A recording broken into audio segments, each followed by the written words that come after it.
साथियों, मैं भीमसेन राजभर, जनपद आजमगढ़, ग्राम मधेपुर, थाना महाराजगंज। आज एक जरूरी विषय पर आप सभी लोगों को मैं बताना चाहता हूं। राजा सुहेलदेव को लेकर के, उनकी जात को लेकर के बड़े पैमाने पर विवाद खड़ा हुआ है। सवाल इस बात का खड़ा होता है कि राजा सुहेलदेव की जात को लेकर के आज विवाद क्यों खड़ा हुआ। क्योंकि साथियों, राजा सुहेलदेव आज एक स्थापित हो चुके हैं। राजा सुहेलदेव को स्थापित करने के लिए लंबे समय तक भर राजभर समाज ने संघर्ष किया। उनकी जयंतियां मनाने का काम करता था। जब कोई दूर दूर तक राजा सुहेलदेव का नाम लेना नहीं पसंद करता था, जानता नहीं था, तो राजभर समाज जो है राजा सुहेलदेव की जयंती मनाने का काम करता था। आज बड़े संघर्षों के बाद राजा सुहेलदेव को राजभर समाज ने अपने प्रतीक के रूप में, अपने आदर्श के रूप में स्थापित करने में सफलता हासिल की है। लेकिन सत्ता में बैठे हुए लोग और उनके इशारे पर आज राजा सुहेलदेव को कोई पासी कहने का काम कर रहा है तो कोई छत्री कहने का काम कर रहा है। सवाल इस बात का पैदा होता है कि आखिर आज इस तरीके का बखेड़ा क्यों खड़ा किया जा रहा है। तो साथियों, उसका कारण है कि राजा सुहेलदेव के नाम पर वोट की राजनीति को की जा सके। राजा सुहेलदेव को विवादित बता करके भिन्न भिन्न जातियों का वोट साधा जा सके। इस तरीके की घिनौनी साजिश सत्ता में बैठे हुए लोग कर रहे हैं, उनके इशारे पर हो रहा है। जबकि अब तो पर्दा उठ ही चुका है। इन लोगों को देखना चाहिए और समझना चाहिए और इनको स्वीकार करना चाहिए। अगर आज नहीं स्वीकार करेंगे तो कल इनको स्वीकार करना पड़ेगा। आप सभी लोग जानते हैं, राम जन्मभूमि की खुदाई हुई। राम जन्मभूमि की खुदाई में जो शिलालेख निकला उसको उजागर क्यों नहीं किया गया। वो शिलालेख, जिस शिलालेख से राजा सुहेलदेव के इतिहास का पूरा जग जाहिर हो जाता, राजा सुहेलदेव के वीरता, उनके पराक्रम, उनके वंश के बारे में दुनिया जान जाती, आज उसको क्यों छिपाया गया। साथियों, राम जन्मभूमि की खुदाई में जो शिलालेख निकला है उसमें स्पष्ट रूप से राजा सुहेलदेव को भार्गव या भरवंश से कहा गया है। उनके प्रपौत्र ने, जिनका नाम नए चंद्र था, नए चंद्र ने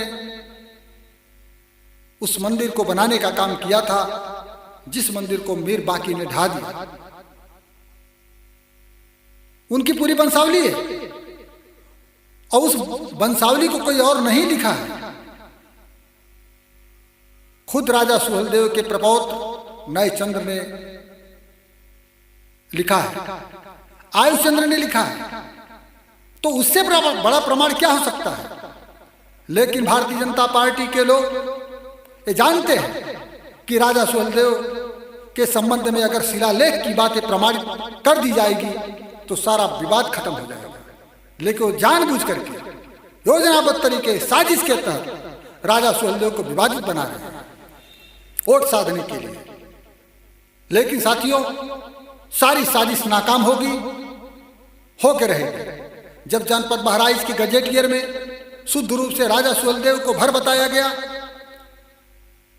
राम जन्मभूमि से प्राप्त शिलालेख में राजा सुहेलदेव को भर लिखा गया है, उनका पूरा वंशक्रम उनके खानदान के लोग लिख रहे हैं, तो अब किस बात का विवाद है।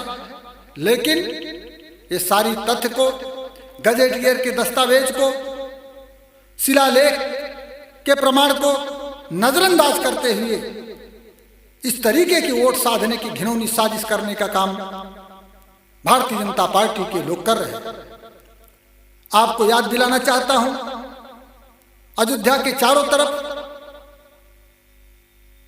भरों का राज्य था। सुल्तानपुर जिला देख लीजिए, अलदेमऊ किला भरों का, इसौली किला भरों का, बाराबंकी में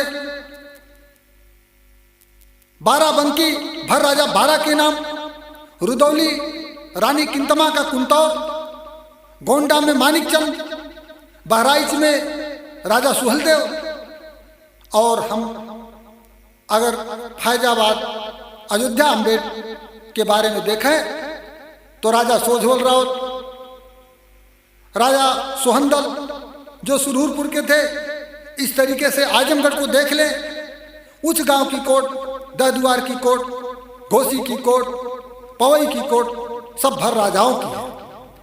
जब चारों तरफ भरों का राज्य था, भर राजा थे, सारे गजेटियर में लिखा है, तो साथियों यहां दूसरा कोई राजा होकर बन जाएगा जहां पर पीढ़ी दर पीढ़ी इस जमीन के, इस भूमि के भर मालिक हैं, भरों ने इसको सींचा है, इसको संवारा है, और आदिम युग से भर यहाँ के निवासी हैं, तो राजा कोई दूसरा बनेगा। इनकी बहुलता यहाँ थी, ये यहाँ के शासक थे। आज भी इनके गढ़ और किले जहां देखेंगे वहां दिखाई देंगे। इसके बावजूद भी, इतना सारा प्रमाण होने के बावजूद भी भरों के राजा के ऊपर सवाल उठाया जा रहा है। कहा जा रहा है कोई कहता छत्री है, कोई कहता पासी है। ऐसा क्यों? क्योंकि वोट साधना है। पासी समाज का वोट लेने के लिए भारतीय जनता पार्टी के लोग इस तरीके का घिनौना काम कर रहे हैं। छत्री समाज का वोट लेने के लिए भारतीय जनता पार्टी के लिए इस तरीके का घिनौना काम कर रहे हैं। आने वाले दिन में इनको बेनकाब किया जाएगा। इतना ही नहीं, आज बहराइच के चित्तौड़ा के मैदान में जहां राजा सुहेलदेव की मूर्ति लग रही है, स्मारक बन रहा है, हम उसका स्वागत करते हैं। लेकिन सवाल भी खड़ा इस बात का है, इस बात का सवाल खड़ा होता है, अगर सरदार पटेल जी की मूर्ति के लिए, सरदार पटेल की मूर्ति लगाने के लिए सरकार जमीन का अधिग्रहण कर सकती है, तो बहराइच में राजा सुहेलदेव की मूर्ति लगाने के लिए जमीन का अधिग्रहण क्यों नहीं किया? किसी व्यक्ति विशेष के नाम पर ट्रस्ट बना करके उसके अधीन राजा सुहेलदेव के स्मारक को क्यों किया जा रहा है? इसलिए कि राजा सुहेलदेव के स्मारक को एक व्यक्ति के अधीन किया जाएगा तो उसकी मनमानी चलेगी। और आज हम लोग देख रहे हैं सरकार ने जिस तरीके से घिनौना षड्यंत्र भर राजभर समाज के साथ किया है, अब वो दिन दूर नहीं है, यह लोग बेनकाब होंगे और आने वाले दिनों में इनको जगह नहीं मिलेगी। हम सरकार के उस काम का स्वागत करते हैं, हम उसका स्वागत करते हैं राजा सुहेलदेव के सम्मान करने का, लेकिन राजा सुहेलदेव को विवादित बनाने का काम करते हैं, हम उसका विरोध करते हैं। और आने वाले दिन में ये लोग समझते हैं कि ये लोग नहीं समझ रहे हैं, तो राजभर समाज समझता है और इनकी हर साजिश का मुंह तोड़ जवाब देना जानता है और देगा और दिया जा रहा है। और जो लोग ऐसी जुर्रत कर रहे हैं राजा सुहेलदेव को विवादित बताने का, उनके आने वाले दिन में, आने वाले दिनों में ये समाज उनको सबक सिखाने का काम करेगा, इसमें कोई दो राय नहीं। इसलिए साथियों मैं बताना चाहता हूं राजभर समाज के नौजवानों से, राजभर समाज के पढ़े लिखे बुद्धिजीवियों से कि साथियों एकजुट हो जाओ, एकजुट हो जाओ। अस्मिता का सवाल है और अगर आपकी पहचान मिट गई तो आप मिट जाएंगे, और आपकी पहचान मिटाने का काम है, आपकी पहचान मिटाने का, आपकी पहचान छीनने का ये घृणित घिनौना कार्य सरकार खुद कर रही है। इसलिए आप सभी को इतना बताते हुए कि राम जन्मभूमि से बड़ा कोई प्रमाण नहीं हो सकता है, राम जन्मभूमि की खुदाई में प्राप्त शिलालेख से बड़ा कोई प्रमाण नहीं हो सकता है, बहराइच जनपद के गजेटियर से बड़ा कोई प्रमाण नहीं हो सकता है।